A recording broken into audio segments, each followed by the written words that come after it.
To celebrate a year of TellyCast, we've teamed up with Workshare Consulting to launch the TellyCast Workshare Content Industry Monitor. Taking the pulse of the global business of TV, this exclusive regular survey will analyse your views to find out how the TV business feels about the key issues it faces today. So, we're asking all of our listeners, from producers to financiers, from distributors to networks, and everyone in between, to please take a few minutes to fill out our survey. We're asking about how confident you feel about your job or business, how you've been impacted by the lockdown, both personally and professionally, how the industry leaders have performed, about virtual markets and events, and the return to a new normal working life and industry recovery. Just go to telecast-podcast.com/survey to complete it. It'll only take 10 minutes and you'll be helping take the temperature of the global TV industry right now. Plus, we'll send you a copy of the full results when we publish in April. Thanks a lot.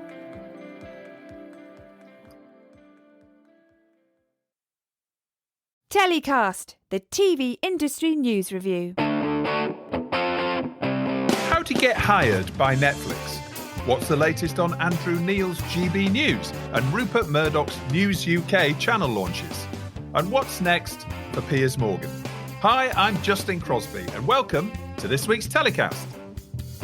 On this week's show, my guests are former BBC North America and Europe editor Mark Mardell, media consultant and journalist Ian Burrell, Indigo talent MD Jude Thompson, and David Cornwall, managing director at Scorpion TV. It's all coming up on this week's TellyCast. There are two brand new news channels set to launch in the UK in the coming weeks, and here to discuss the country's TV news landscape and the effect these new players may have on it are Mark Mardell, formerly the BBC's North America and Europe editor and presenter of Radio 4's The World This Weekend, and Ian Burrell, media consultant and writer of the media column for the iPaper and the news business column for The Drum. He's also formerly assistant editor of The Independent and previously worked for the Sunday Times and ITV. Mark, Ian, welcome to the show. Delighted to be here. Thanks, Justin. Great to have you on. Ian, coming to you first, is there really a market for two new news channels in the UK? Well, certainly the people putting the money into it think there's an opportunity. To me, this is post-Brexit television news. This sense that there's a whole audience out there that's being passed by the current incumbents in television news. And this has been building really since the referendum and all the years that we've lived through since then, this feeling that London-centric news is not reaching various parts of the country, that people are being left behind. That's certainly the feeling behind GB News in particular.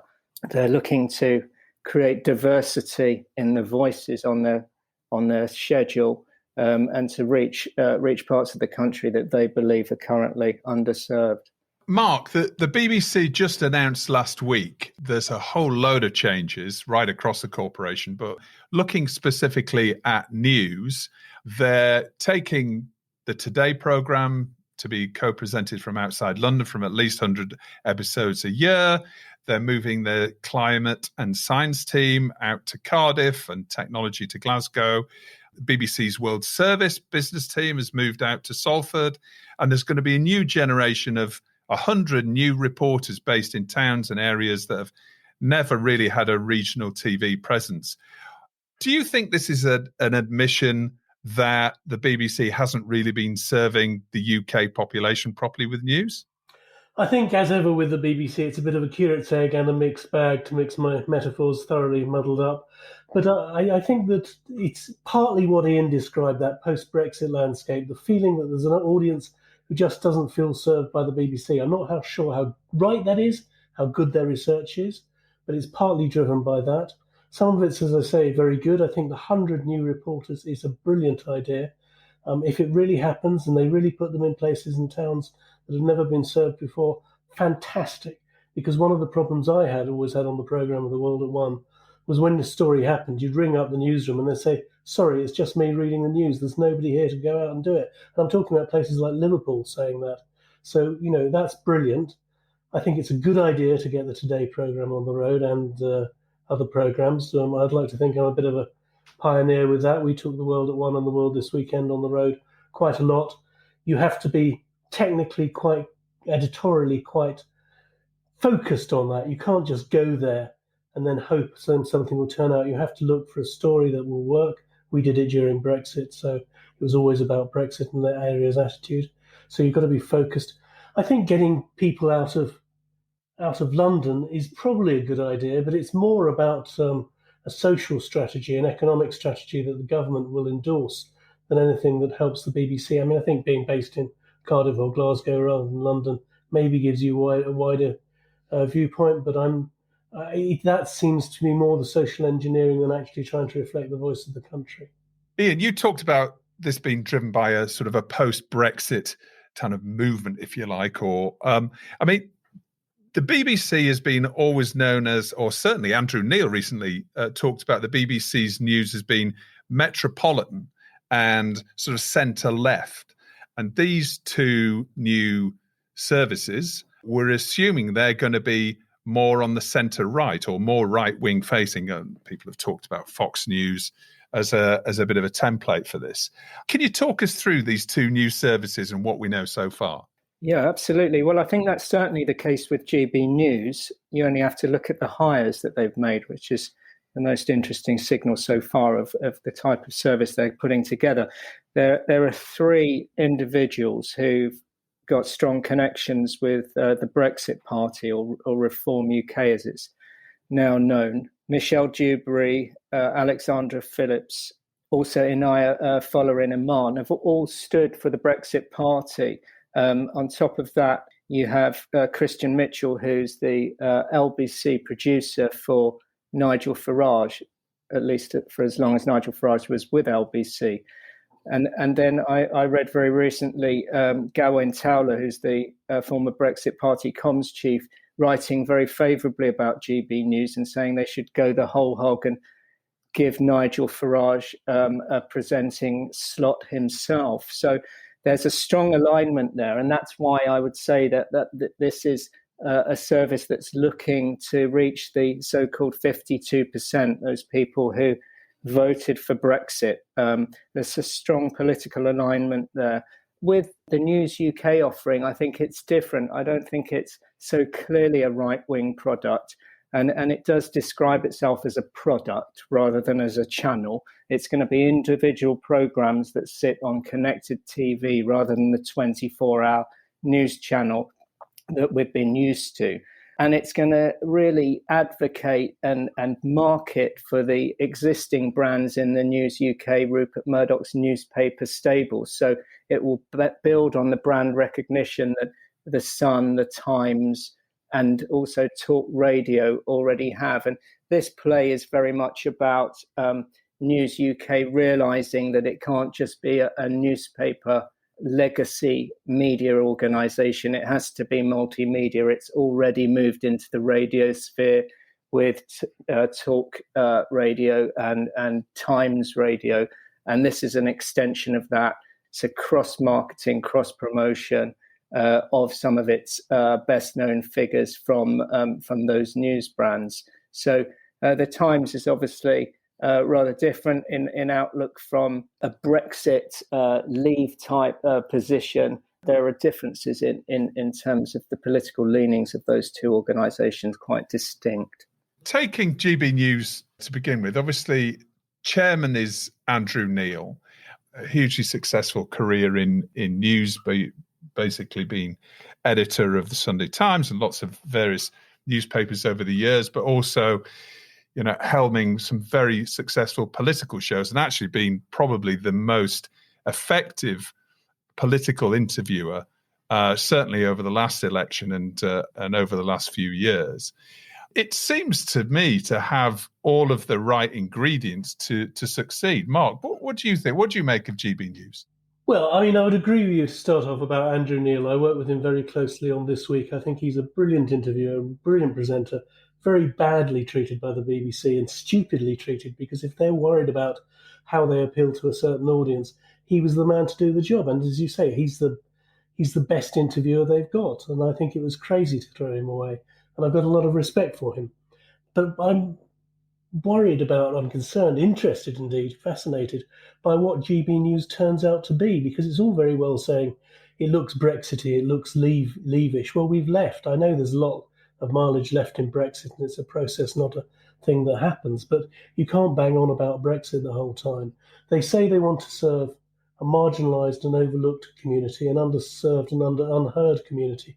Do they really mean that, or do they just mean the people who voted Conservative in the last election in those new red wall seats?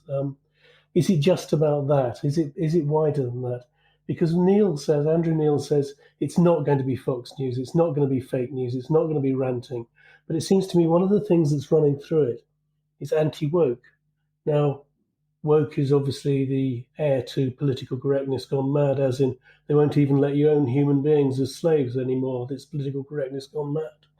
And how much mileage can you get out of being anti-woke without becoming homophobic, without becoming racist, without becoming a lot of other things that people will find distasteful, or at least are on the margins of Fox News type ranting? And I'm not sure. I mean, it's all very well talking about statues for a bit and going on about people being banned and non-platformed, but how much mileage is that? I mean, they're going to be doing, I think if my maths is right, 270 days broadcasting a year or the equivalent thereof. You can't just go on about Coulson statue the whole time. Yeah, absolutely. What about you, Ian? I mean, do you think out of the two, I mean, you mentioned earlier on that there are two very different offers, and we'll come on to talk about News UK's offer a bit more in a second. But I mean, in terms of, funding, it seems to be very well funded. We've got a Discovery. There's also Dubai Group that are funding this, as well as other individuals. It seems to have, from what I've read, around £60 million of initial funding, and they've launched a recruitment drive for about 140 jobs, including 120 journalists, which is actually amazing. Over the last couple of weeks, we've seen a huge drive into journalism for both BBC and GB News, which is obviously great news and something that is much needed.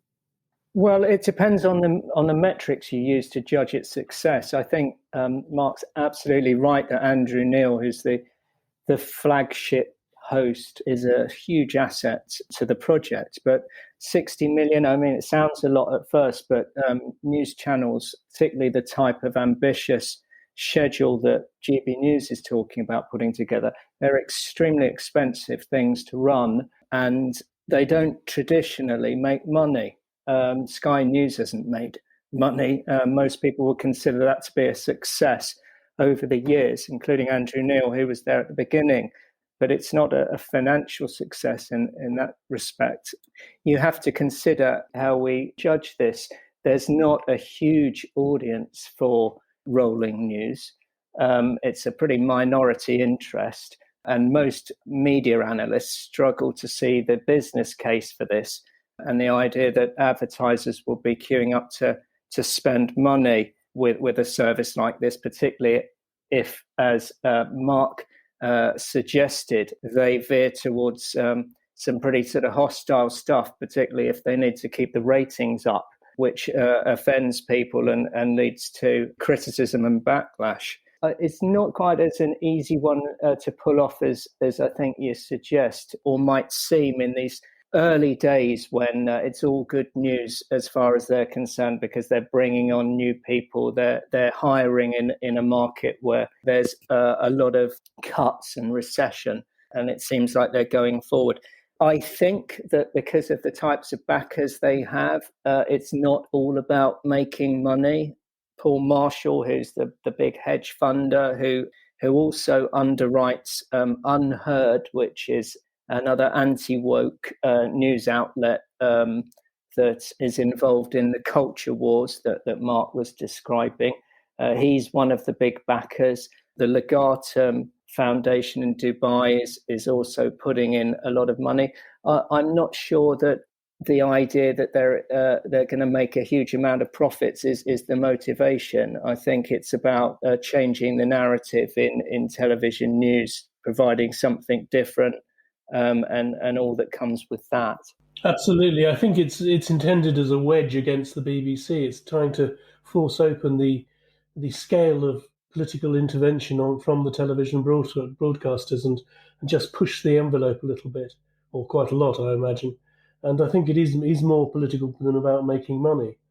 I, of course, welcome the new journalistic jobs. I wonder what they're going to be, whether it's just going to be production staff, or whether they are actually going to employ reporters to talk to the people who are underserved and underheard.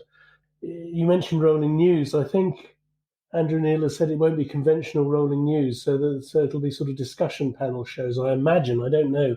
We don't quite know yet. But I think it's very difficult to fulfill their remit of actually talking for people who are underserved and underheard. And if they don't just mean people who say, we don't never talk about immigration when we're in to talk about nothing else. If they really mean there's an underserved audience, particularly in the north of England, then you have to have people out there reporting, just looking for those stories, hearing those stories. It's 6,500 hours a year of original news, opinion and debate.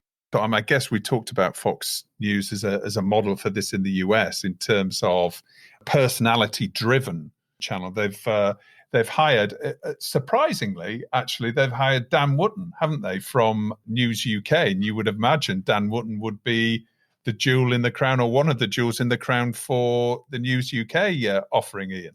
Yeah, that was a bit of a poach, and I think that adds an interesting dimension to this whole mix. So you have Dan Wootton, who people associate with News UK, on one side of the fence for GB News, and the first announcement, talent-wise, from News UK was Gordon Smart with an offering called News to Me, which is another celebrity entertainment type format rather than the more traditional news offerings that we were expecting.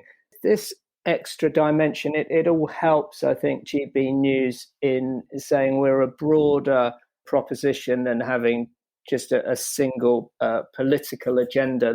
That will all help with Ofcom and the way that it sees the outlet. I don't think Ofcom will be looking to shut this down, as some of the critics are already asking it to do before it's even launched. Ofcom has a brief to encourage plurality of voices, and it very rarely steps in to close any service down. The phrase it uses is due impartiality, which is quite broad.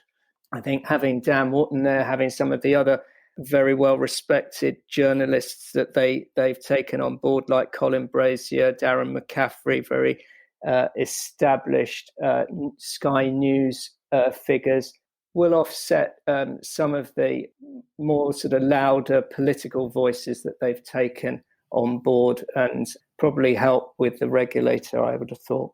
We've seen Ofcom bare its teeth fairly recently, haven't we, with CGTN, the Chinese news channel? They did, but that was really because CGTN failed to separate their ownership from the Communist Party of China, and only after very long negotiations and with some reluctance did Ofcom have to sever that license relationship. I think they were given every opportunity to remain on air. You only have to look at RT, Russia Today, the Kremlin supported Russian international news network, to see that they're still broadcasting in the UK despite having committed serious breaches of the Ofcom code, as indeed CGTN did. But CGTN lost their license because they weren't able to show that they were distinct from the Communist Party of China, and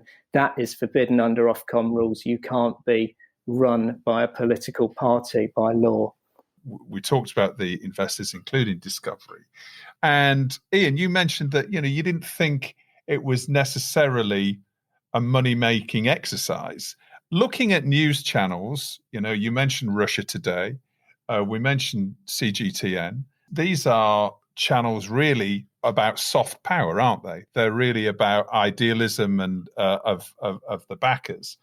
Mark, so do you feel that this is really that, we talked about anti-woke agenda, and that's actually Woke Watch is one of the things that GB News, one of the sections that it's going to have as a regular feature on the show. Do you think that the channel is looking to sort of push the BBC aside in terms of from its political standpoint and being a centre-left broadcaster? I think it's not so much trying to push the BBC aside as challenge it and paint it as centre-left, which Andrew Neil quite clearly does. I'm not sure that's true anymore. I mean, the idea that The Guardian is the only thing that gets discussed in editorial meetings is completely untrue. I think the Daily Mail gets a much bigger look in. So I think the idea is rather old-fashioned that the BBC is purely centre-left. But I think what it's trying to do is widen the media landscape in Britain so that there is space for political comment. I'm slightly torn in the sense that I'm excited by GB News. I think it's interesting. I think any new venture I really want to see succeed, and I'll be delighted to see how it pans out. But I am worried about broadcasting generally becoming an echo chamber. I mean, just as social media does, because in social media you choose who to follow. But in broadcasting, what happened in the States is deadly, I think. I think it's one of the reasons that American democracy is in danger, is because you only watch what backs up your prejudices. You never hear anything that challenges your own view. And I think that's really dangerous. And I think it'd be a great shame to lose that in Britain. I think Tim Davie, with his stress on the need for impartiality, is trying to fight that and saying, we're not going to have a go at these other broadcasters per se. We're not going to say that they're wrong, but we are going to set the gold standard for being impartial. Now, we all know in our own struggles with journalism that it's not something you actually can achieve impartiality, but it is worth trying, I think. And I hope the BBC carries on doing that. And it does worry me if people do start going into their little ghettos and only hearing views they applaud rather than those that annoy them as well. We spoke about that when you were last on the show, Mark. We talked about Trump and the various other right-wing news networks that were vying for his signature back in November or December after the election. We've just seen recently there's rumours about him launching his own social media network, which is it's kind of frightening, I think. But to your point, if you're tuning into a channel because it's going to offer you news and opinion from a viewpoint that you're seeking as opposed to impartial news, that's us just supply and demand, isn't it, Ian? I mean, that's it's fair enough. In the same way that you pick up a newspaper, you either pick up the Daily Mirror or you pick up the Guardian or you pick up whatever other newspaper because of its political leanings, and you feel more comfortable with. Isn't that just what GB News is doing? Well, they would say that, but television news in the UK hasn't been like that traditionally, and some would say that's its beauty, that it has very high levels of trust, higher levels of trust than the newspapers enjoy, because it treads a careful line of impartiality. And what we're seeing here, you could say, is potentially an Americanization of our television news. The model for GB News, not just in terms of pure output, but in terms of format, is the American model. So the types of programming that Fox News, but also MSNBC puts together, those kind of studio discussion shows. And we're also seeing this Americanization play out in other areas of broadcast. So LBC, I think, has been an encouragement to these new TV players, in that they've been able to give platforms to people with very strong opinions who maybe wouldn't have been able to get onto the BBC, who've been balanced under this due impartiality, one against another. So you've had the likes of Nigel Farage on LBC. Possibly James O'Brien would be seen to be a counterbalance to that from the left of centre. And that's been a big encouragement. And now we're seeing it also with Piers Morgan and what he's done at Good Morning Britain up until his rather dramatic departure from there. He's taken some of the lessons he learned in the US and brought this very opinionated style that we've just not been used to up until now. So I think this is potentially it's a tipping point. And I think Mark used the expression pushing at the envelope. That's what we're seeing here. And to come back to the point of the BBC, it could be that if the BBC is nudged a bit to the right, then some of the political supporters of these new ventures will consider that part of their success metrics as well. They'll consider that this was all worthwhile if they've changed the balance of the debate. You mention Piers Morgan, and he's presumably the spectre that is casting a shadow over both of these services, I think, because the question is, where's he going to go next? This is, as you say, a presenter that has not only taken his cues from American TV, but obviously he spent quite a lot of time on American TV at CNN with his own show. He's also comes to any channel with nearly 8 million Twitter followers. So he's actually, a hugely influential hire. Where's he going to go? I mean, we know that Rupert Murdoch is a big admirer of his, and he's worked for him many times in the past. But presumably he won't be content with just being on a connected TVs. He'll want to be the star of a channel himself. I mean, what are you thinking? Where's your money going? Where's he going to land? He'll have plenty of offers, that's for sure. And both of those new ventures would want to have him on board. The News UK team has his former producer, Winnie Dunbar-Nelson, on their top team already. She was his producer at CNN, also at Good Morning Britain. So that's a very strong connection. If they can put together the kind of package that gives him opportunities across different media, then Rupert Murdoch has plenty of money. He's not necessarily put a great deal of money into this project so far, but he is awash with cash.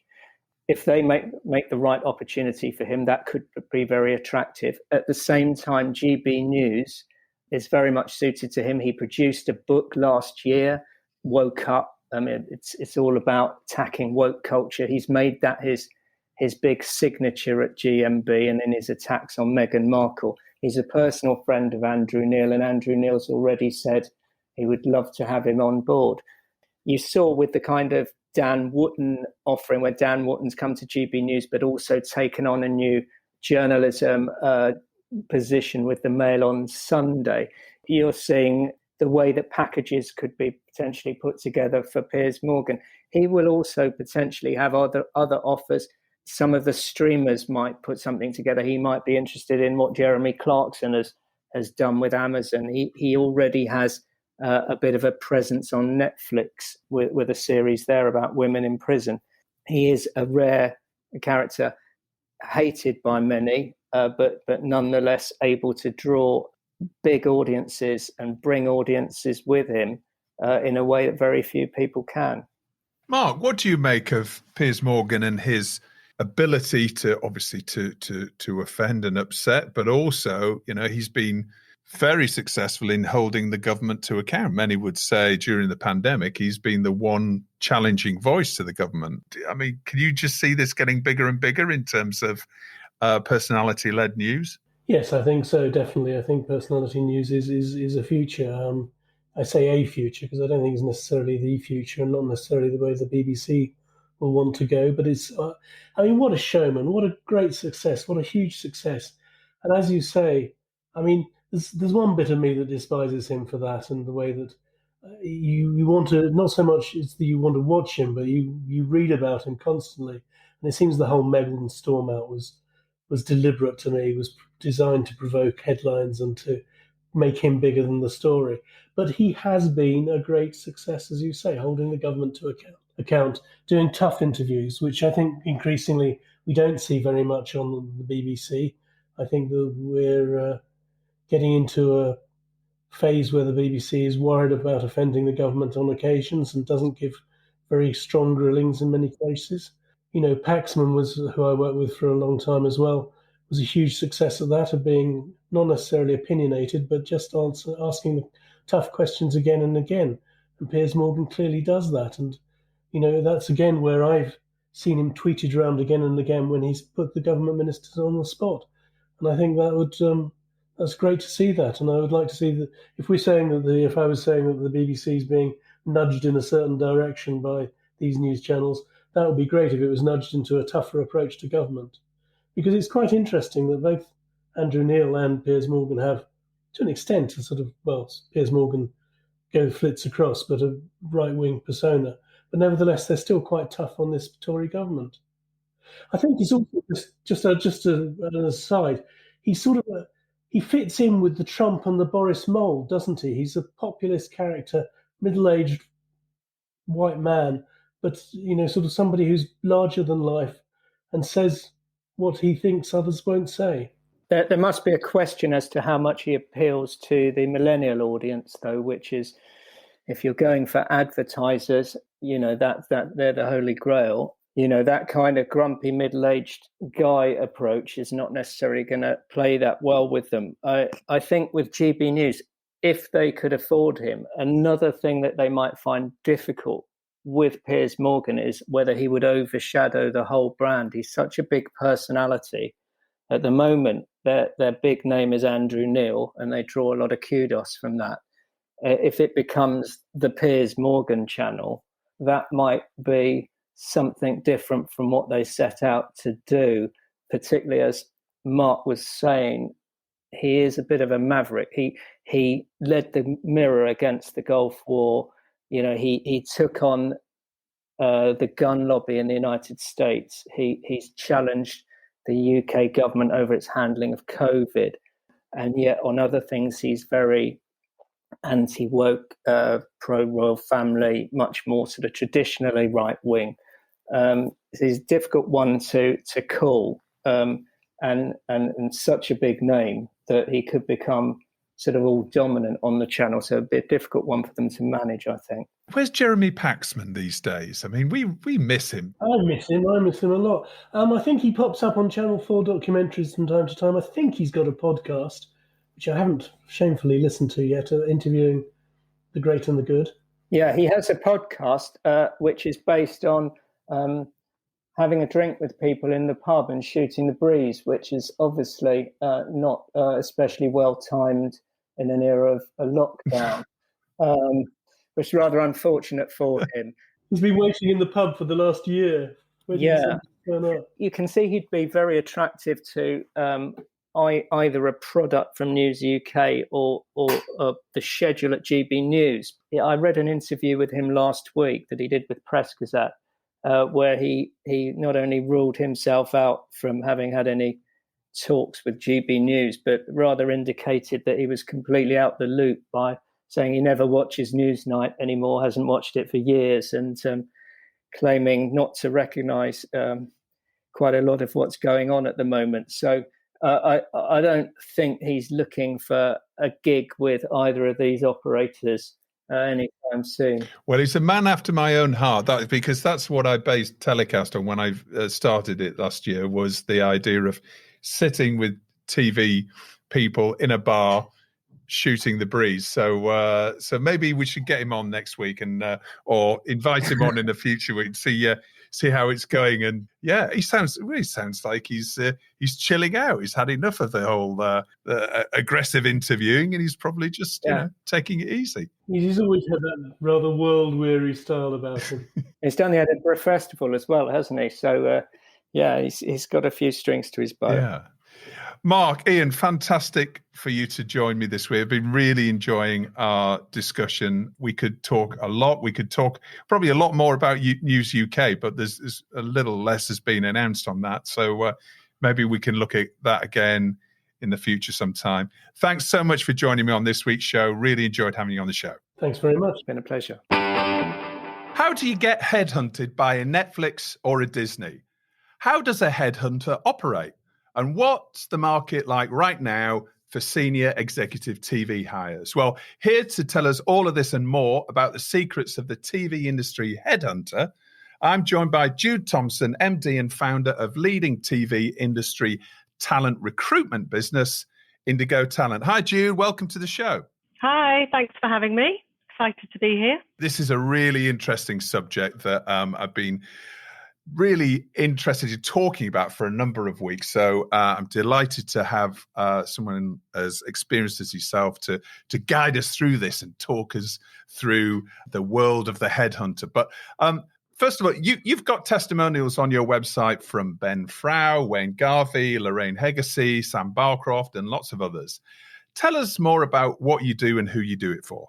We are a bespoke and boutique headhunting company, which means we're small. There's only 5 of us, and we intentionally keep it very tight. We work specifically within the TV industry, SVOD industry, and 2 divisions, scripted and unscripted.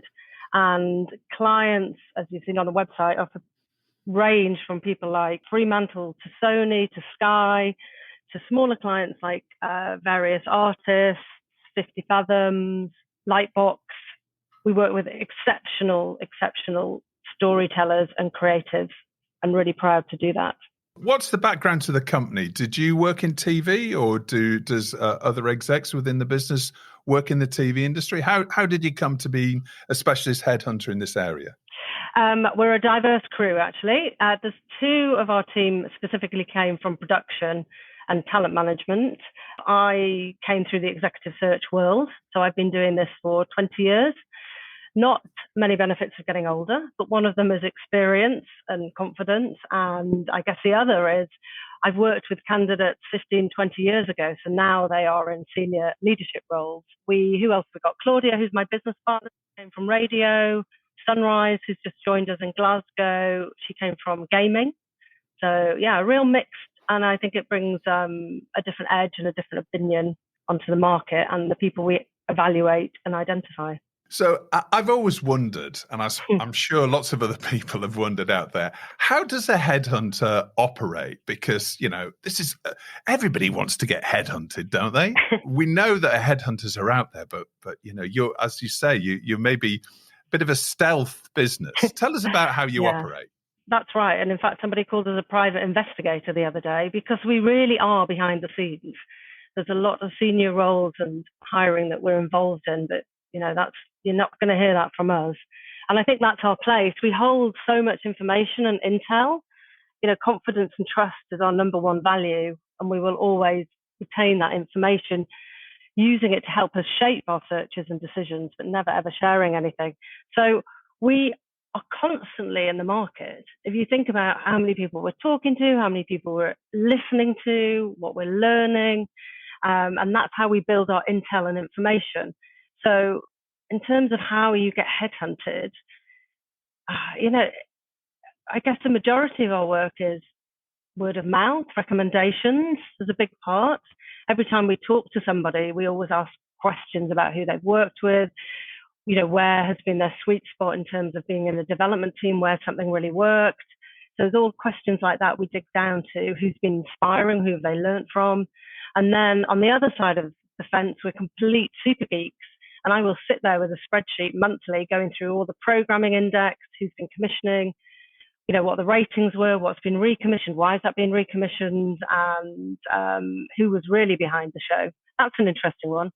There's quite often specific shows that at least a dozen people are claiming to have created. So that's when it's like, okay, who really did that?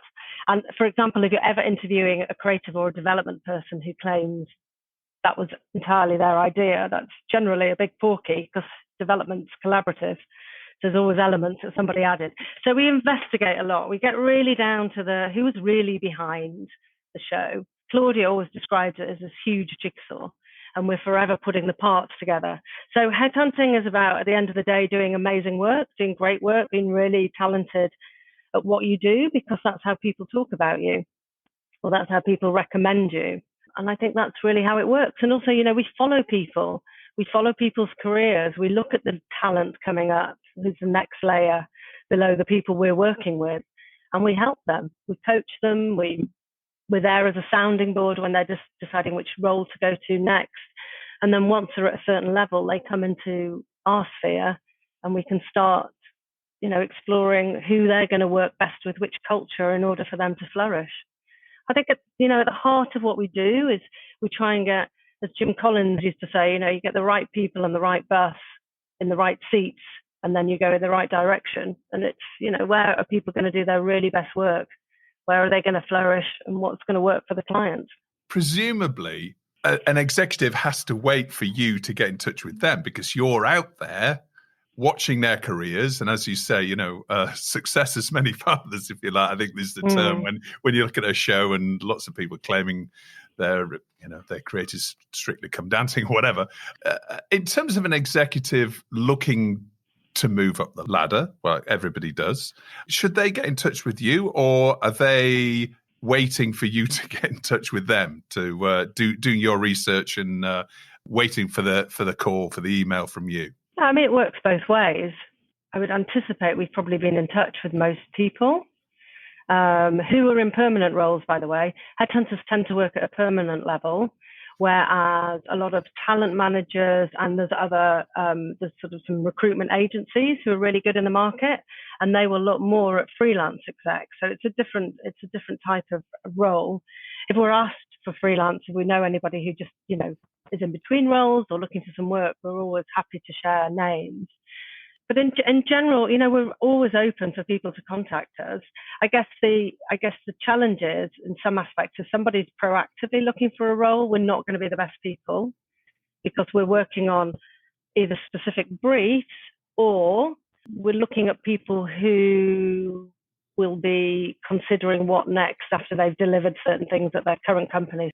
So, for example, there's a couple of people we're working with at the moment who are outstanding creatives, and they've probably got another 6 months at least where they are, either because of an earn-out or because that's, they're delivering a significant show. In fact, one of them's got a year left on something, but we're already starting meetings and exploring where they would be going next, whether that's another client, whether it's setting up a label. We put investment behind labels as well. We're doing M&A activity for US clients, anything to do with creatives at the heart of it. That's where we fit. Back in my day, we used to have a paper CV, and there was books on how a perfect CV should appear. Now, obviously, we've got LinkedIn and we've got other social networks where people have profiles. Does CVs matter anymore? I mean, I'm sure they do, but what are the key indicators that you're looking for in people's social profiles, and how should people manage their social profiles? Great question. And you need to get more of a social expert on that, because I'd say more, coming up the line, more junior roles, definitely talent managers and HR check out social profiles. So you need to be mindful of what you share. In our role, we tend not to look at we don't look at any socials. I'd say in-house recruiters. So some of the big studios, for example, have in-house recruiters that they use for all of their roles. And as do the SVODs, Netflix have a really strong talent team, and they will look at LinkedIn. So I would say to anyone proactively looking for a role, keep your LinkedIn profile really updated with a strong profile, a good professional photo. I mean, there's great tips on LinkedIn to go into, but we never use that information. I think talent-based and people like that will always have CVs, so that document does come important.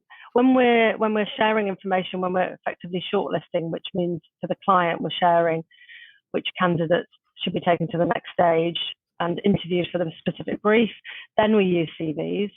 And what people are most interested in is where they've worked, obviously, who they've worked to, and what their credits are. So what shows, somebody will always scan immediately what shows have they worked on. What's the market like right now for permanent roles? Because we've obviously come through, when we're recording this, it's the anniversary of a year in lockdown in the UK. Very unusual patterns in terms of the way that the business has run in terms of the content industry. What's the market for permanent roles right now? I'd say, just take it a step back. What happened this time last year then, after that 3 weeks of complete blind panic, all the global roles that we were doing, the global leadership roles, they all went on hold, which was absolutely right, because people in those positions needed to navigate their existing companies through whatever was happening.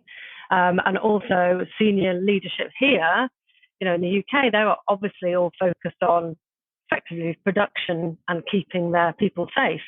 So recruitment took a back seat at that stage. So, we did have a sort of a big pause, which is quite right. And then there was also a fear factor of people not wanting to move roles during this time, because again, it was like, well, what happens? I'm on furlough, I'm not on furlough. So there was, as you'd imagine, there's quite a bit of anxiety. Yeah. As of before Christmas, everything came back. So all the global roles are back on. As a business, remember, we're a small business and we only take on a certain number of searches so that we can do them all very well. But we're at capacity in both scripted and non-scripted. So we won't take any new searches on until May. So right. I guess that gives a snapshot that things are moving. It's positive. I've talked to other headhunters. They're in a similar position. And that's another thing, by the way, I'm just going to crop back to that. So headhunters all tend to have their own relationships with clients. So somebody will work with that client, will work with somebody else. So anyone who wants to get on the radar of headhunters needs to sort of connect with all the bigger players to flag themselves up. I'd suggest that, especially if you're proactively looking for a role. We saw over the last week in the UK, the BBC announced lots of its departments are starting to move out to the nations and regions, and Channel 4 is obviously already committed and indeed opened its offices in lots of places around the UK.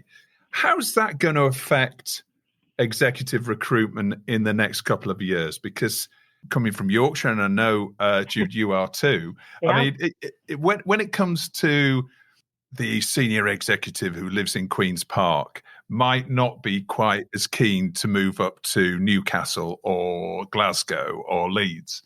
Presumably that's going to offer loads of new opportunities to people regionally as well. And actually what happens to the execs that are left in London, because they're going to be looking for other roles solely in London as well. So it's such an interesting time. 2 years ago, we were doing a lot of work in Glasgow. And we've put some brilliant people up there, but it was a lot harder work. And for example, at the moment, we are doing quite a few searches in Bristol, and it's a lot easier to talk to people about moving out of London. Obviously, that's an impact of COVID, having more space. People really reflecting on lifestyle and how they want to be spending their time. I think the remote working has really impacted how people will live. It's going to be much more acceptable now to have 2 days in the office, 3 days in the office, and have a slightly longer commute. That's going to be doable.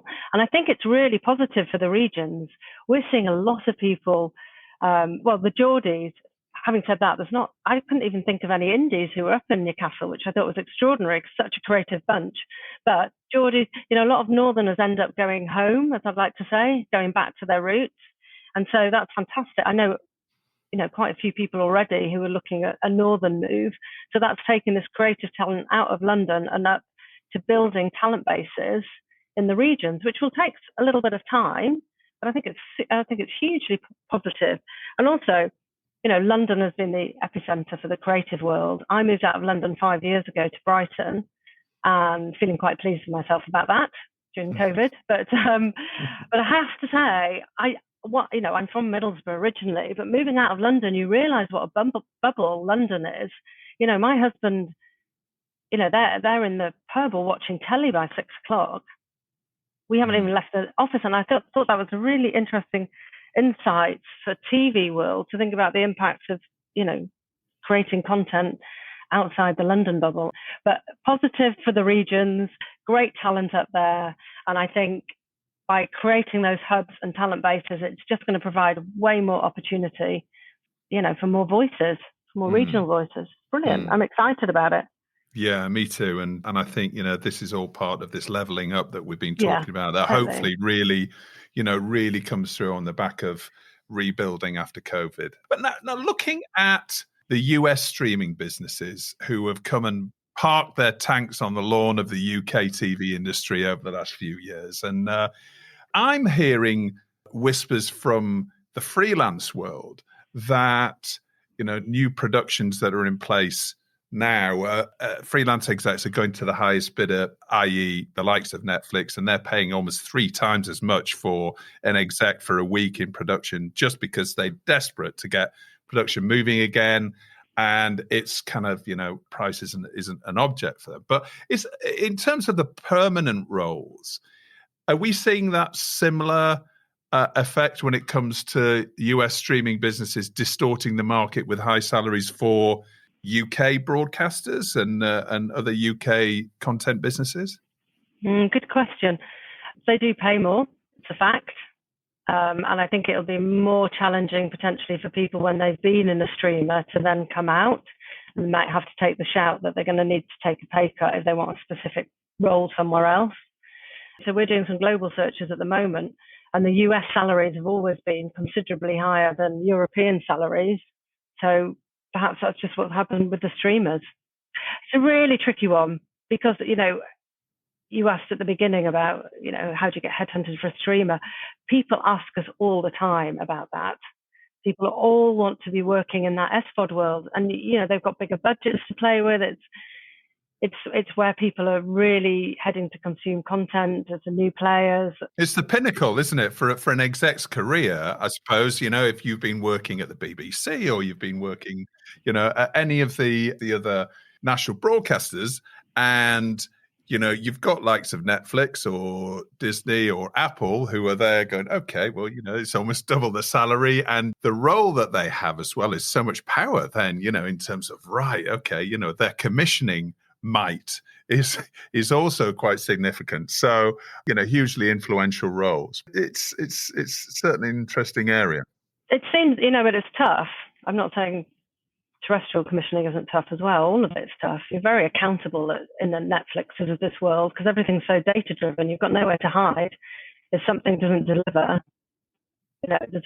why hasn't it delivered? But talking about commissioners and producers, because we often see producers making the jump to a commissioner or commissioners leaving and setting up their own production companies.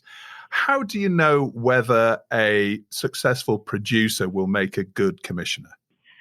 I don't think you do. I guess the producers, I've seen so many people make that transition and really, really enjoy it. I guess the people who I've seen who struggled more in a commissioning role from being a producer are the people who get, really at heart amazing program makers. And so they want to get really deep into the nitty gritty of that show. And I think they find it harder to then helicopter and take a perspective across multiple shows and allow the execs from those indies to be the execs. And I think that's where you see there's a challenge sometimes. And, you often see people then leaving commissioning to go back into program making. I know a lot of people like that. Or they'll enjoy the commissioning process for a while, but if your heart lands program maker, you go back to it.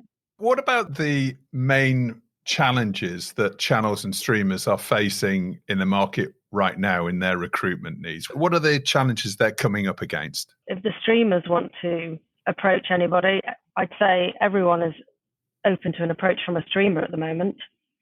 That's for sure.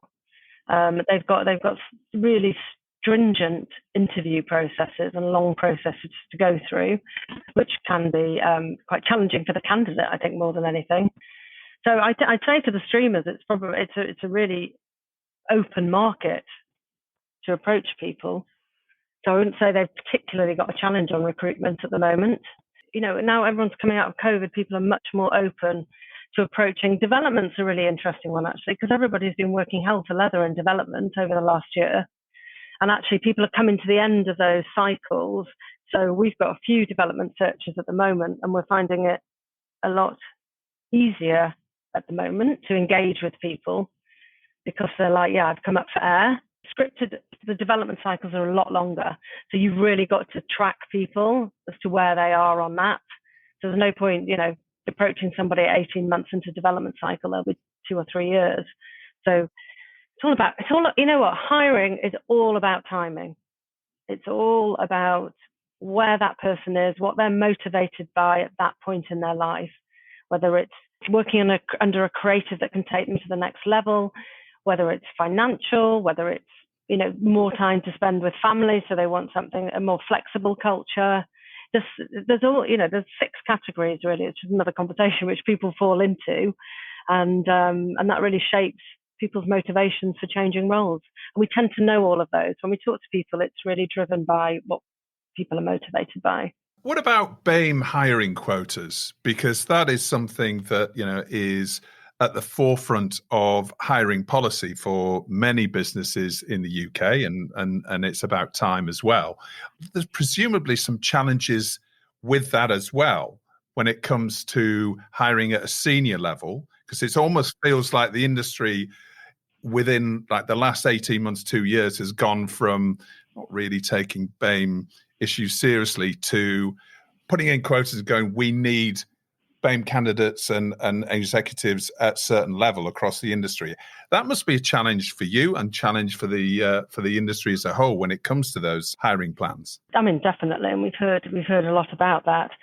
From Indigo's perspective, diversity has always been part of our DNA, and by diversity, as well as Black, Asian, ethnic minority candidates, we also mean demographic, gender, across the board. It's those different voices. That's where we've really sat with our diversity policy. And we've ensured that all of our long lists have been representative, but it has definitely been a challenge. And actually, thinking back to sort of April, May this year, when we had space to really pause and think about this, we, like everybody, you started questioning how you work. Are you doing as much as you can for the industry? I think there was a really big time of reflection there. And I approached, from talking to one of my contacts, actually, I approached Simone Pennant, who runs TVC, to talk to her about it, to say, look, are we missing people? Why have we got such a small pool of Black, Asian, ethnic minorities in this headhunting pool of ours? We quickly were looking at her community, the people we know, and we came to the conclusion that that's fact. There just aren't as many people in that senior leadership pool. And then it was like, well, why not? And we started investigating the layer below, and a lot of those stories about glass ceilings, people not given the opportunities, are well documented. And off the back of that, Simone and I, with Remy Blumfield, I ended up partnering with them to create this breakthrough leadership program, which Remy and Simone had already initiated, and also brought in Fremantle, who sponsored the program for us, to really create a program which will elevate candidates so that they can move up in the industry. And it's this program is coaching, mentoring, and 12 months of modules across so many different topics. But effectively, will give people confidence in the skill sets and help people to have their own personal breakthrough in the industry. I mean, we're really excited. We launched it in December, and it's industry nominations. So we had the most fantastic response from all the creative leaders across the industry. We had over 400 nominations, which we went through quite a difficult process, actually, to get it down to 50 participants who kicked off last month on the program. Yeah. So we're really excited by that. And we hope that at least starts the process of bringing people through in the industry. And we'll run this every year as an ongoing commitment to coach, mentor. Yeah.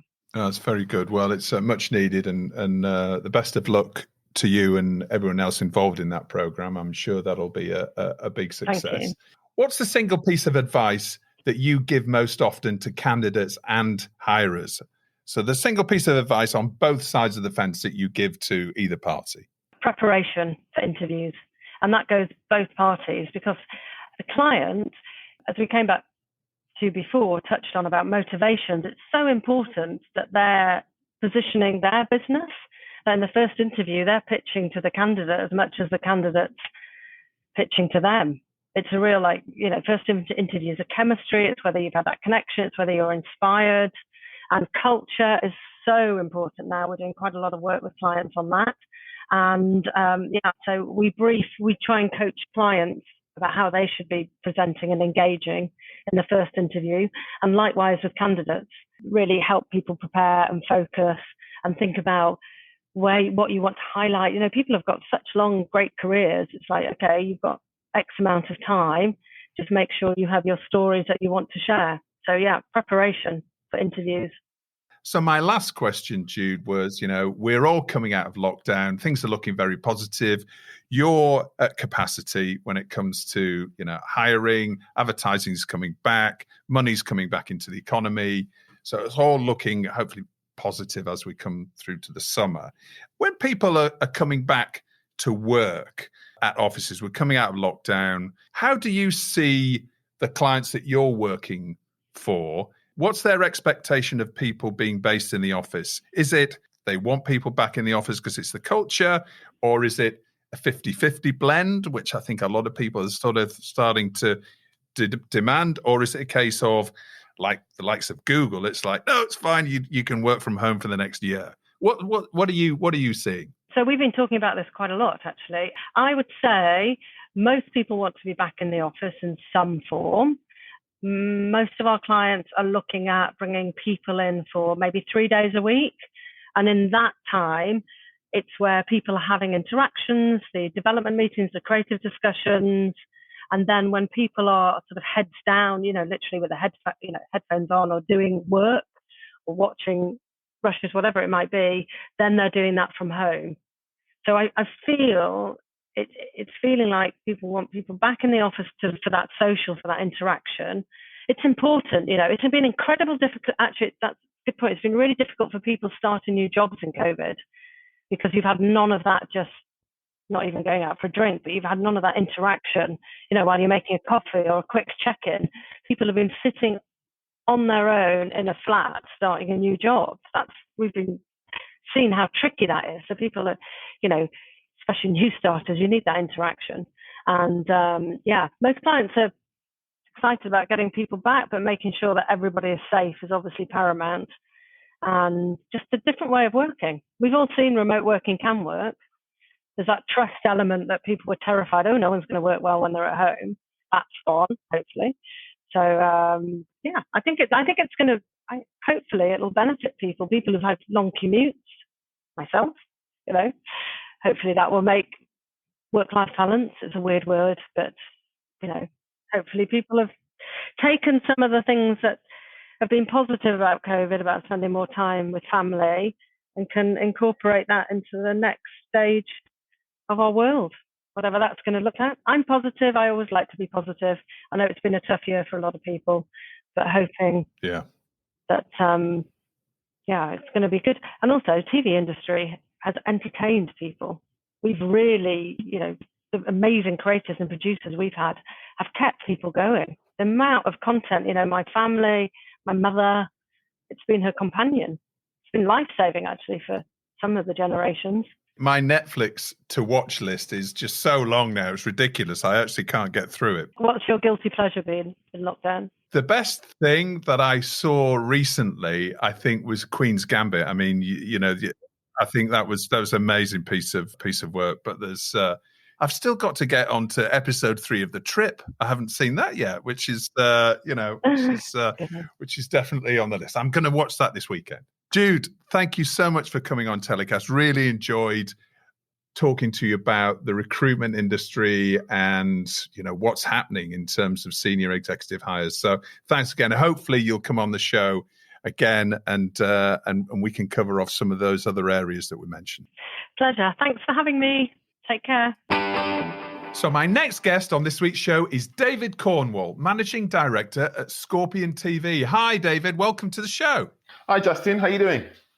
Very well. I'm great. Where are you based, Scorpion TV? Well, we're based in Farringdon, sort of Holborn, Midtown. I think it's fashionably called these days, in London. But mostly I'm working from the kitchen.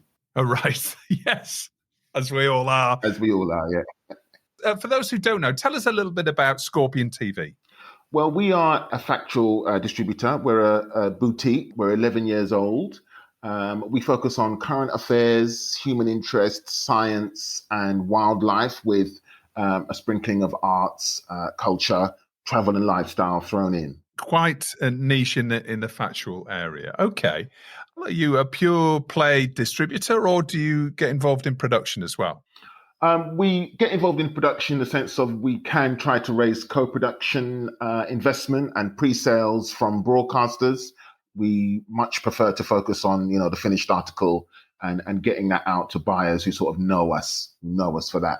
20 years in the business, I've kind of grown up in that traditional way. Having those great client relationships means that, we do tend to focus on that side of the business. We had Bo from Off the Fence on the show last week, and he was talking about having both production and distribution side to the business has helped them through the pandemic. Now, if you're a more traditional distributor, how have things been for you? This time last year, it was kind of, a panic, not just amongst distributors, but also, across the whole TV community. People didn't quite know what they were doing and how to proceed. I'm a big fan, as my staff and my clients will tell you, of the telephone. Love getting people on the phone, and that was not an option a few months ago. So certainly in the early part of last year, things were pretty quiet. We didn't know how to get hold of people. We didn't know what people were looking for, but it quickly became apparent that TV was one of those things that still needed to be fed. Broadcasters still needed, quality in their schedules. People were watching more TV at home. Slowly but surely, we found a way to work. Being pretty much a desk-based business, it wasn't too much of a wrench for us to transfer to working from the office to working from home. In fact, streamlined some of our operations, and we brought in better CRM, better rights management applications, so that we could work better from home. Buyers slowly came back online. The conferences did their virtual thing, and the business sort of shifted quite quickly, I would say, into this new mode. And the last sort of 6 months have seen an uptick. So it's been good. What have you found that sold well, and perhaps what you expected to sell better than it has? Everything that's quality is selling well. People want feel good content. What we're actually finding is that our feel bad content is selling. And what do I mean by feel bad? I mean the serious stuff, the current affairs. We've got a series called Great Decisions from PBS, which looks at current hot topics, things like the World Health Organization, China versus the US in terms of global influence, Brexit, that kind of thing. And, people are interested in that stuff. People want to know, perhaps even more about what's happening in the world around them. So, our current affairs stuff has been doing well. Anything that's quality is doing really well. Wildlife, you have to have wildlife, I think, in your catalogue as a distributor, because it's a surefire hit. We do have more light-hearted fare as well. We've got a doc from CBC Canada called The World's Biggest Family, about a man who's searching for his half siblings from the same sperm donor. So the light-hearted stuff, the serious stuff, as long as it's quality, buyers are interested. We've seen lots of big streamers entering the market and doing very well over the last year, which obviously has a big impact in terms of content and content rights that are available for distributors. How have you noticed the industry changing over the past 12 months? I mean, is it getting more difficult for you to get great content to sell? One of the talking points of the last 6 months has been the fact that we've been doing a lot more VOD deals, not with the big streamers, but with the proliferation of smaller networks. It's been good. I have to say, it's been a pleasant surprise. We've been making money on YouTube, which a couple of years ago we just wouldn't have thought possible.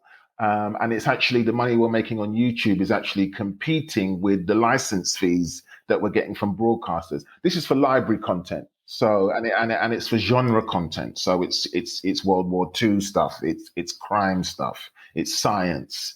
But, it's great that these films are getting a second life, and, the producers aren't elated because they'd forgotten that they'd made these films. They're in their back catalogue that far.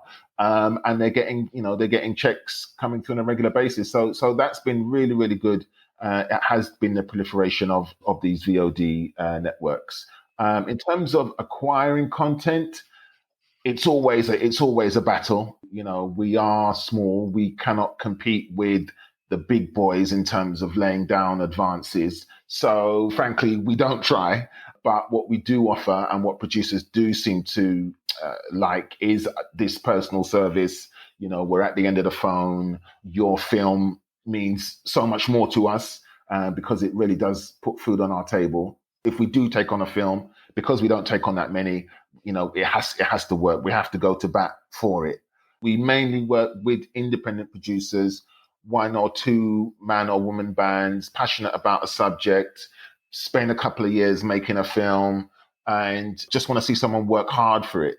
I think that producers understand that sometimes, despite your best efforts, a film doesn't set the market alight. As long as they can see that you're putting in the work, they're reasonably happy. Obviously, we want all our films to hit, but I think we all know that's not the reality. But right, is that mainly in the UK or is that internationally? Where do your clients come from? We get offered films from any country, Netherlands, Kenya, South Africa, Iran, all over, because there are so many film festivals, in fact, are dotted around the world that, that's where the producers tend to congregate. And so they can come from anywhere. But saying that, we do represent some BBC titles. We do represent films that have been on Channel 4, on PBS. Just so happens that these are films that the bigger guys either overlook or don't react to quick enough. How do you search for your clients' content initially, or is it just you reading the trade mags, or is it, as you say, is it film festivals? Is presumably films and longer form content is the key content area for you as opposed to series? Definitely, film festivals are in the mix. There's no shortage of supply. In fact, there are about 10,000 documentaries made every year, believe it or not. People come to us, we read the trades. The markets are still important for acquisitions, not only for selling. So MIP is good for meeting producers. Real Screen is good for meeting producers. How have you found the virtual markets have worked for you? Have they had a real impact in terms of your sales for the year, or is it more around the one-to-one pitching that you've had on Zoom with broadcasters, etc.? Has that paid dividends? I mean, for sure, we've missed the markets. They do give a shot in the arm to the industry. The impact they have in terms of the energy that they give to the industry every 6 months or so, can't really be replicated any other way. So we have missed that. There have been some benefits of the virtual festivals, and that's been able, to meet people from further afield. But on the whole, yes, I would say that, the concentration of the mind, the focus of, what are we selling? How many meetings have we got? Getting ready, getting prepared to go to battle, for want of a better expression. We have missed that. Business hasn't been too badly affected, but we're looking forward, like I say, to that input of that shot of energy. So now it's time for Story of the Week, where David gets to choose the TV industry news story over the past 7 days that's caught his eye. David, what's your story of the week? What did catch my eye was seeing that Channel 4 is going to launch the first sort of commercial channel on TikTok with advertisers and branding and so forth. And I thought, wow, that's really innovative and it's exciting. It's exciting, I think, hopefully for the production community, in terms of, new outlets, new avenues for production and new ways of producing. Yeah, I just thought that was really, really interesting. I did note that the Channel 4 hashtag has got about 78 million views on TikTok. So this is before, the channel's even launched. So it does seem as if young people are, using both traditional media and social media, engaging with both, which is really interesting. Yeah, and this is obviously part of their Future 4 digital strategy. That obviously, a lot of Channel 4 content skews young anyway, but it makes a lot of sense for them to be looking at producing exclusive content from some of their, big series brands like Made in Chelsea or Hollyoaks, for example, Gogglebox, etc. It's a rich seam to mine. So that's it's a fascinating area and something that Channel 4 is really leaning hard into the digital strategy. So it's great to see. I think it's going to be interesting to see what new comes out of it, what new productions, come out of it and what that can spawn in another direction. Obviously they've got their legacy brands, which they can exploit really well. But yeah, hopefully this will open some doors for some new creatives. I'm not the demographic. I think that's a polite way of saying it, for these apps. And I just don't really know enough about them. I wish I did. The other story is that Snapchat is trying to compete with TikTok. It's a bit older, and it's got this spotlight, part of their business. And I read that they're giving away $1 million every day, or a share of $1 million every day to their top creators. And they've already made, quite a few millionaires in the last few months. And so something's going on, clearly. And, being in telly, being in the creative media, I really should, get a handle on this side of the business and, got to sort of do my own homework. Obviously, your focus area is factual, which skews a lot older, right? And it's more, as you said, more a traditional distribution model that you've got, and serving clients with content that is almost at the other end of the spectrum. And what we're seeing is, these huge changes, these new media platforms that are launching, almost every few months. It appears it's very difficult to keep on top of that, isn't it? And I think that these new models are being developed every week. We've got Quibi, who came and went. I mean, we all saw that one, luckily, but that's about the only one that we could predict. But anyway, yeah, go on.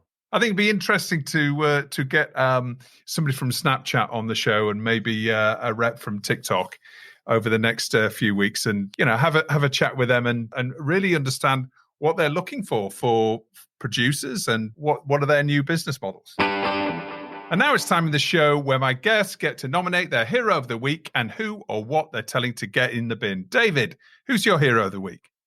My hero of the week and my villain of the week are actually the same thing. Yes, very Marvel superhero universe. And staying in the digital theme, it is the VOD networks. Woohoo! Right. Hero of the week in the sense that, as I said, we're doing deals with more and more of them. The revenues are increasing. It's competing with the linear networks for the library content. It's free money to some degree. That's great. I read somewhere that there are 78 VOD platforms in France alone, which is, insane. I don't know why France is such a hotbed of VOD, but, there you go. So, and yeah, I just want to big up the good guys, some of the aggregators and platforms that have been around for a while, regular, honest, report well, deliver, decent money, pleasure to work with. And they are out there, and they do really well by us, and hopefully they like us as well. So yes, hero of the week. And then there are the not so good guys. It is a wild west. It is early. There will be a shake-up and the cream will rise to the top. But while we wait, there are some unscrupulous types out there not offering good splits at all. And giving you some ridiculous offers with a straight face, which I guess is, which is fine if people accept it. But, I would encourage other distributors and producers not to accept anything, very unfavorable. They can be poor payers. Like I say, it is early. Some are going out of business. Some are going out of business, while still owing you money. So yeah, it is like I say, a wild west, and the bad guys, have to be watched carefully. The lack of face-to-face contact for us all at markets. I mean, that's when you often get to chat with your peers and other businesses, and that's when the rumors start to go around about some of these bad guys, right? The unscrupulous businesses that are out there perhaps get called out more often when people are around together having a drink at the end of the day and saying, "Oh, you don't want to work with those guys. They're a nightmare. They didn't pay me," or whatever. But I suppose there's less of that discussion and chat now. We're all working from our kitchens. Yeah, that's a really good point, Justin. It is about trust. At the end of the day, this business it is mainly about trust. And like you say, without that sort of face-to-face contact, look them in the eye, all that stuff, it's a lot harder. Yeah, it's a good point. It's a lot harder. Yeah, well, there's another unexpected benefit of face-to-face industry events that we're all missing, and we've mentioned that a number of times on TellyCast. David, thank you so much for joining me this week. It's been really interesting to chat to you and hear about Scorpion TV, and I hope all those one women and one men bands out there, the smaller production companies, and yourself continue to thrive in these most difficult of times. Cheers, mate. Well, that brings us to the end of another week's show. As always, thanks for listening. Don't forget to rate and subscribe to TellyCast and share it with friends and colleagues. And don't forget to sign up for our newsletter called TellyCast Plus. It's packed with interesting TV industry stories you may have missed and exclusive insight and opinion, including the secret producer, our intrepid, anonymous exec, reporting from the front line of TV production.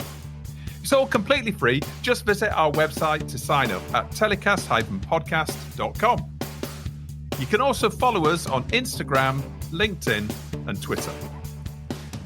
TellyCast was edited by Ian Chambers and recorded in lockdown in London. Until next Thursday, as always, stay safe.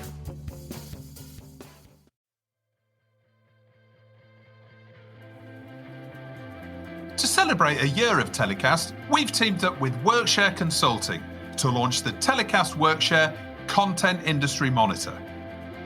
Taking the pulse of the global business of TV, this exclusive regular survey will analyse your views to find out how the TV business feels about the key issues it faces today. So, we're asking all of our listeners, from producers to financiers, from distributors to networks, and everyone in between, to please take a few minutes to fill out our survey. We're asking about how confident you feel about your job or business, how you've been impacted by the lockdown both personally and professionally, how the industry leaders have performed, about virtual markets and events, and the return to a new normal working life and industry recovery. Just go to telecast-podcast.com/survey to complete it. It'll only take 10 minutes and you'll be helping take the temperature of the global TV industry right now. Plus, we'll send you a copy of the full results when we publish in April. Thanks a lot.